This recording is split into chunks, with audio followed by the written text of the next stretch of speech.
সুপ্রিয় দর্শকবৃন্দ, আসসালামু আলাইকুম। বন্ধুরা, স্বামী স্ত্রীর সম্পর্ক পৃথিবীর সবচেয়ে সুন্দর সম্পর্ক। স্বামী স্ত্রী যদি একে অপরের প্রতি দায়িত্বশীল হই, তাহলে সেই সংসারে শান্তি বয়ে যায়। শুধু তাই নয়, তাদের পরকালীন জীবনও সুন্দর হয়ে ওঠে। আজকে আমরা স্বামী স্ত্রীর একে অপরের প্রতি দায়িত্ব সম্পর্কে জেনে নিব। প্রথমে আমরা স্বামীর প্রতি স্ত্রীর দায়িত্বগুলি জেনে নিই। রাসূলুল্লাহ সাল্লাল্লাহু আলাইহি ওয়াসাল্লাম নারীদের ব্যাপারে সবচেয়ে বেশি ভয়ের কথা বলেছেন। তিনি জানিয়েছেন, অধিকাংশ নারী জাহান্নামী। তাই নারীদেরকে দাম্পত্য জীবনে স্বামী স্ত্রী সম্পর্ক সুন্দর ও নিরাপদ করার অনেক নসিহত পেশ করেছেন। স্বামী স্ত্রী সম্পর্ক যত উত্তম ও মধুর হবে, দাম্পত্য জীবনে সুখ ও শান্তি তত বেশি বৃদ্ধি পাবে। কুরআন এবং হাদিসের বিবরণ থেকে জানা যায় যে উত্তম স্ত্রী হলো তারা যারা স্বামীকে যথাযথ সম্মান করে, কারণ পরস্পরের প্রতি যথাযথ সম্মানই দুনিয়া ও পরকালে সফলতা লাভের উপায়। স্বামীর ধন সম্পদ সংরক্ষণ করার পাশাপাশি নিজেদের সতীত্ব রক্ষায় সতর্ক থাকে। স্বামীর উপস্থিতি কিংবা অনুপস্থিতিতে এ দুটি কাজ স্ত্রীর প্রধান কর্তব্য।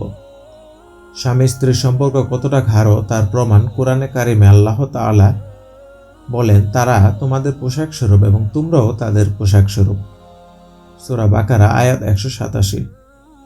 সুতরাং একজন স্ত্রীর উচিত স্বামীর উপস্থিত অনুপস্থিত সর্বাবস্থায় নিজের ইজ্জত আবরুর হেফাজত করা, স্বামীর আনন্দে নিজেকে সম্পৃক্ত করা। হাদিসে পাকে এসেছে, রাসূলুল্লাহ সাল্লাল্লাহু আলাইহি সাল্লাম বলেছেন, উত্তম স্ত্রী হলো যখন তুমি তার দিকে তাকাও তখন সে তোমাকে আনন্দিত করে, যখন তাকে আদেশ করো তখন সে আনুগত্য করে, আর যখন তুমি স্থানান্তরে যাও তখন সে তার ইজ্জত আবরু রক্ষা করে এবং সম্পদ হেফাজত করে। তাছাড়া যে স্ত্রী ইসলামী শরীয়তের হুকুম আহকাম মেনে চলে, স্বামীর আনুগত্য করে, তার খ্যাতমত করে এবং নিজের সতীত্ব রক্ষা করে, হাদিসে পাকে তার জন্য জান্নাতের সুসংবাদ দেয়া হয়েছে। হাদিসে এসেছে, হযরত আব্দুর রহমান ইবনে আউফ রাদিয়াল্লাহু আনহু থেকে বর্ণিত, তিনি বলেন, রাসূলুল্লাহ সাল্লাল্লাহু আলাইহি ওয়াসাল্লাম বলেন, যে নারী 5 ওয়াক্ত নামাজ আদায় করে, রমজান মাসে রোজা রাখে, লজ্জাস্থানের হেফাজত করে এবং স্বামীর অনুগত থাকে, তাকে বলা হবে, তুমি যে দরজা দিয়ে চাও জান্নাতে প্রবেশ করো। আবার যে স্ত্রী স্বামীর সঙ্গে উত্তম আচরণ করে না এবং স্বামীর প্রতি অসন্তুষ্ট থাকে, তার সম্পর্কে হাদিসে কঠোরভাবে সতর্কতার কথা বলা হয়েছে। রাসূলুল্লাহ সাল্লাল্লাহু আলাইহি ওয়াসাল্লাম বলেছেন, তার কোনো নামাজ কবুল হয় না, কোনো নেক আমল উপরে ওঠানো হয় না, যতক্ষণ স্বামী তার প্রতি সন্তুষ্ট না হবে। স্বামীর সঙ্গে স্ত্রীর আচরণ কেমন হবে তা প্রিয় নবী সাল্লাল্লাহু আলাইহি ওয়াসাল্লামের সঙ্গে এক নারীর আলাপচারিতায় ফুটে উঠেছে। হাদিসে এসেছে, হযরত হুসাইন ইবনে মুহসিন থেকে বর্ণিত, তার এক ফুফু প্রিয় নবী সাল্লাল্লাহু আলাইহি ওয়াসাল্লামের কাছে কোনো প্রয়োজনে এসেছিলেন। তার প্রয়োজন পূর্ণ হলে প্রিয় নবী সাল্লাল্লাহু আলাইহি ওয়াসাল্লাম বললেন, তুমি কি বিবাহিতা? তিনি বললেন, হ্যাঁ। প্রিয় নবী সাল্লাল্লাহু আলাইহি ওয়াসাল্লাম বললেন, তুমি স্বামীর সঙ্গে কেমন আচরণ করে থাকো? তিনি বললেন, আমি একেবারে অপরাগ না হলে তার সেবা ও আনুগত্যে ত্রুটি করি না। তখন প্রিয় নবী সাল্লাল্লাহু আলাইহি ওয়াসাল্লাম বললেন, স্বামীর সঙ্গে তোমার আচরণ কেমন তা ভেবে দেখো, কারণ স্বামী তোমার জান্নাত কিংবা জাহান্নাম। কুরআন হাদিসের আলোকে বোঝা যায় যে স্বামী স্ত্রীর সুসম্পর্ক দাম্পত্য জীবনে সুখ শান্তি লাভই শুধু জরুরি নয়, বরং পরকালে সফলতায়ও খুবই জরুরি। তাই পরস্পরের প্রতি সম্মান বজায় রাখা জরুরি, বিশেষ করে স্বামীর উপস্থিত ও অনুপস্থিত সর্বাবস্থায় স্বামীর অধিকারগুলো রক্ষা করা স্ত্রীর জন্য আবশ্যক কর্তব্য। বন্ধুরা, এখন আমরা একজন আদর্শ স্বামী হতে গেলে কি কি গুণাবলী থাকতে হয় তা দেখব। একজন আদর্শ স্বামীর বেশ কিছু গুণাবলী থাকতে হবে। স্ত্রীর প্রতি দায়িত্ব ও কর্তব্যগুলো সঠিকভাবে পালন করতে হবে। স্ত্রীর সাথে ভালো আচরণ করতে হবে, মিষ্টি ভাষায় কথা বলতে হবে, সর্বোপরি অন্তর থেকে তাকে ভালোবাসতে হবে। মহান আল্লাহ কুরআনে বলেন, তোমরা তাদের সাথে উত্তম আচরণ করো, আর যদি তাকে তোমার অপছন্দ হয় তবু তুমি যা অপছন্দ করেছ হয়তো আল্লাহ তাদের সীমাহীন কল্যাণ দিয়ে দিবে। সূরা নিসা আয়াত 19। স্ত্রীর প্রতি কোনো রাগ দ্বেষ করা যাবে না, কারণে গায়ে হাত তোলা যাবে না। এ বিষয়ে রাসূল সাল্লাল্লাহু আলাইহি ওয়াসাল্লাম বলেছেন, কোনো মুমিন পুরুষ মুমিন নারীর প্রতি রাগান্বিত হবে না, কেননা যদি তার কোনো কাজ খারাপ মনে হয় তাহলে তার এমন গুণ থাকবে যার জন্য সে তার উপর সন্তুষ্ট হতে পারবে। স্ত্রীরা মা বাবা অর্থাৎ নিজের আপনজন ছেড়ে চিরতরে স্বামীর বাড়ি চলে আসে, একটা নতুন পরিবেশে নিজেকে মানিয়ে নিই। আর তখন স্বামীর পরিবারটাই তার নিজের করে নেই। স্ত্রী একটা সংসারের মূল দায়িত্ব পালন করে, তার অক্লান্ত পরিশ্রম, আদর, যত্ন, স্নেহ, মমতা, ভালোবাসা দিয়ে সবাইকে আগলে রাখে। আর তাকে আগলে রাখে স্বামী। পরিবারের সবাই যদিও খারাপ হই, তাতেও তার দুঃখ থাকে না। একমাত্র স্বামী তার প্রতি অনুরাগী থাকলেই যথেষ্ট। স্বামীর একটু সাহচর্যে সে সব কষ্ট ভুলে থাকে, নীরবে সয়ে নেই সব যাতনা। তাই স্বামীকে অবশ্যই স্ত্রীর প্রতি বিশেষ খেয়াল রাখতে হবে।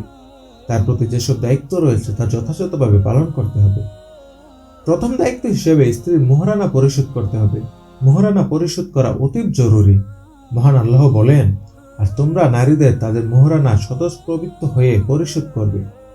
সন্তুষ্ট চিত্তে তারা মোহরানার কিছু অংশ ছেড়ে দিলে তোমরা তার স্বাচ্ছন্দ্যে ভোগ করবে। সূরা নিসা আয়াত 4 নম্বর। স্ত্রীর থাকার জন্য বাসস্থানের ব্যবস্থা করা। মহান আল্লাহ বলেন, তোমরা তোমাদের সামর্থ্য অনুযায়ী যেরূপ গৃহে বাস করো তাদেরও সেরূপ গৃহে বাস করতে দাও। তাদের কোনো কষ্ট দেবে না, তাদের জীবন সংকটে ফেলবে না। সূরা তালাক আয়াত নম্বর 6। স্ত্রীর ভরণ পোষণের দায়িত্ব স্বামীর। স্ত্রী ঘরে থাকবে, ইবাদত করবে আর সন্তানাদি পালন করবে। খুব প্রয়োজন ব্যতি রেখে বাইরে বের হবে না। আর চাকরি না করাটাই ভালো, তবে একান্তই যদি করতে হয় পর্দার সাথে করতে হবে। মূলত স্ত্রীর যাবতীয় ভরণ পোষণের দায়িত্ব তার স্বামীর। মহান আল্লাহ বলেছেন, পিতার কর্তব্য যথারীতি তাদের ভরণ পোষণ করা। অন্যত্র রাসূল সাল্লাল্লাহু আলাইহি ওয়াসাল্লাম পুরুষদের নির্দেশ দিয়েছেন যে, তুমি যখন খাবে তাকেও খাওয়াবে, তুমি যখন পরিধান করবে তাকেও পরাবে, তার চেহারায় কখনো প্রহার করবে না, তার সাথে অসদাচরণ করবে না। স্ত্রীর সাথে সদ্ব্যবহার করতে হবে, তার সাথে কখনো খারাপ ব্যবহার করা যাবে না। পবিত্র কোরআনে আল্লাহ বলেন, তাদের সাথে সৎভাবে জীবনযাপন করবে। আবু হুরায়রা রাদিয়াল্লাহু আনহু থেকে বর্ণিত, রাসূল সাল্লাল্লাহু আলাইহি ওয়াসাল্লাম বলেন, তোমাদের আদেশ করা হচ্ছে তোমরা নারীদের সাথে সদ্ব্যবহার করবে, কেননা বুকের হাড় থেকে তাদের সৃষ্টি করা হয়েছে। সবচেয়ে পেঁচানো বা বাঁকানো হচ্ছে বুকের উপরের হাড়টি। যদিও তা সোজা করতে চাও তাহলে ভেঙে যাবে, আর যদি ছেড়ে দাও তাহলে ওরকম বাঁকা থাকবে। অতএব তোমাদের আদেশ করা হচ্ছে তোমরা নারীদের সাথে সদ্ব্যবহার করবে। স্ত্রীদের দিনদার হতে তাগিদ দিতে হবে, নামাজ কালাম করতে কঠোর আদেশ দিতে হবে। একজন দিনদার স্ত্রী স্বামীর অমূল্য সম্পদ। এ বিষয়ে মহান আল্লাহ বলেছেন, হে ঈমানদারেরা, তোমরা নিজেদের ও তোমাদের পরিবার পরিজনদের রক্ষা করো জাহান্নামের আগুন থেকে, যার ইন্ধন হবে মানুষ ও পাথর। তাদের প্রতি যত্নশীল হতে হবে, রোগে শোকে তাদের পাশে থেকে মানসিক সাহস দিতে হবে। স্বামী স্ত্রীর সম্পর্ক পবিত্র, তাই দুজনকে বিশ্বাস করতে হবে। বিশ্বাস ছাড়া কোনো সম্পর্কই টিকে না। স্বামীর যেমন সচ্চরিত্রবান হতে হবে, স্ত্রীকেও তেমন সচ্চরিত্রবান হতে হবে। অহেতুক ছোটখাটো বিষয় নিয়ে ঝগড়াঝাটি করা ঠিক নয়, এতে সংসারে অশান্তি সৃষ্টি হয়। স্বামী স্ত্রী পরস্পরের উচিত নিজ নিজ দৃষ্টিকে সংযত রাখা, যাতে জিনা ব্যভিচারের মতো ঘৃণিত কাজে লিপ্ত না হই। কেননা জিনা ব্যভিচারে লিপ্ত হলেই সংসারে অশান্তি হই, সন্দেহের রেখাপাত হই দুটি মনে। এ সম্পর্কে আল্লাহ তাআলা বলেছেন, যখন তারা এটি শুনল তখন মুমিন পুরুষ ও মুমিন নারীরা নিজেদের লোকদের সম্পর্কে কেন ভালো ধারণা করল না? কেন তারা বলল না যে এটি তো সুস্পষ্ট অপবাদ? স্ত্রীকে সময় দিতে হবে, কাজের ফাঁকেও সময় করে তার সাথে গল্প গুজব করতে হবে।